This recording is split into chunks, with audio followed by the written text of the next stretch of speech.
I don't ordinarily recommend that people work on their air conditioning and heating systems, but every once in a while, there are some things we can do before a qualified technician comes out to help you out with your system.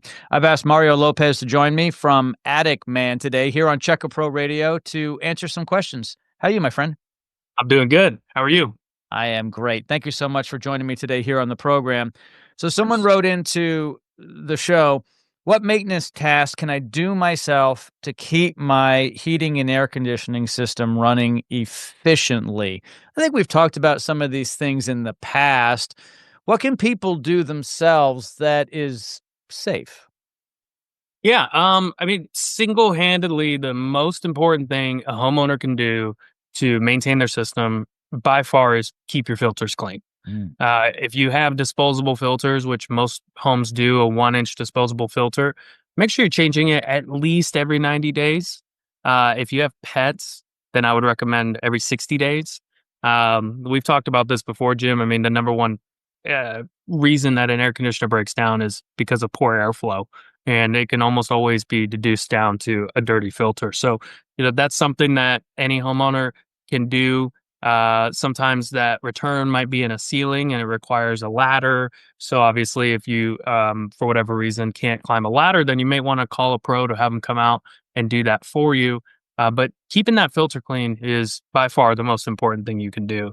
After that, the next step is, and you got to be careful with this one, would be keeping your outdoor coils clean, right? So your outdoor air conditioner, it has coils around it, similar to a car's radiator. And that needs to be kept clean also because you need good airflow over those coils as well. And sometimes you have a unit that is sitting next to some bushes, or maybe you have a tree nearby that puts off a lot of pollen and or leaves in the fall, and those leaves can get, sucked up and stuck around that side of the unit. So as a homeowner, you could take a kind of a broom of sorts or even a rag and clean off the outside of that unit. Make sure any leaves or big pieces of debris are cleaned off. If you have bushes next to the unit, maybe trim those bushes back a little bit so that the leaves and the stems from the bushes aren't going onto the unit.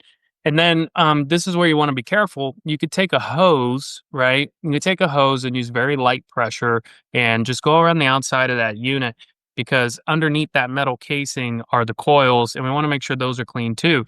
Now, if you're having your system maintained by a professional, then they should be doing this during their maintenance visits, but you can still do it yourself. You just want to use light pressure on that hose, right? Because the coils themselves are little aluminum fins, and if you use too much pressure, you'll actually bend the fins, which Mm. will then clog up that coil, which is exactly what we don't want, right?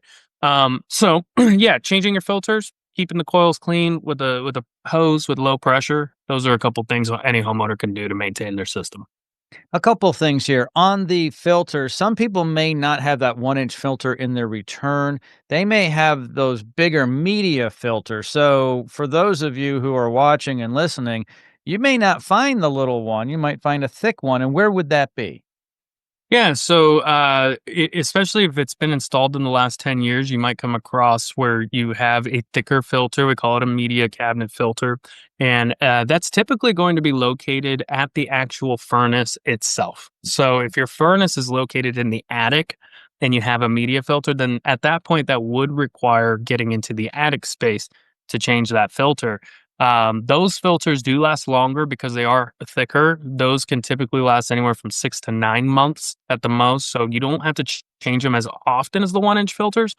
But like you said, Jim, a lot of times they're located at the furnace. And if your furnace is in the attic, then it might be a little bit more difficult for you to get there.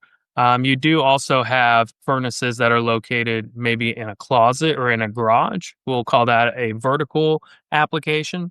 And if you look at your furnace, if you're listening to this and you think, "Yeah, I have a furnace in the garage," go take a look at it. Somewhere either on the bottom or the top of that furnace, you might have a little door with a handle you lift up, and there's a filter in there. So, basically, the filter is going to be located somewhere from the furnace to that return grill that's probably in your hallway. So it's either in the grill. If you don't see a filter in the grill, then it's likely going to be located at the furnace itself. Yeah, great advice. Then, one more thing, getting to the outside coils again. Do you recommend the foam cleaners that you can spray on those outdoor coils, and then you clean it off with the water. Yeah, absolutely. So there is a coil cleaner. It's an expanding foam, right? So if you actually took the panels off the exterior of that outdoor unit and exposed all of the coils, you'll see a lot of them. The inner linings between the coils are very small.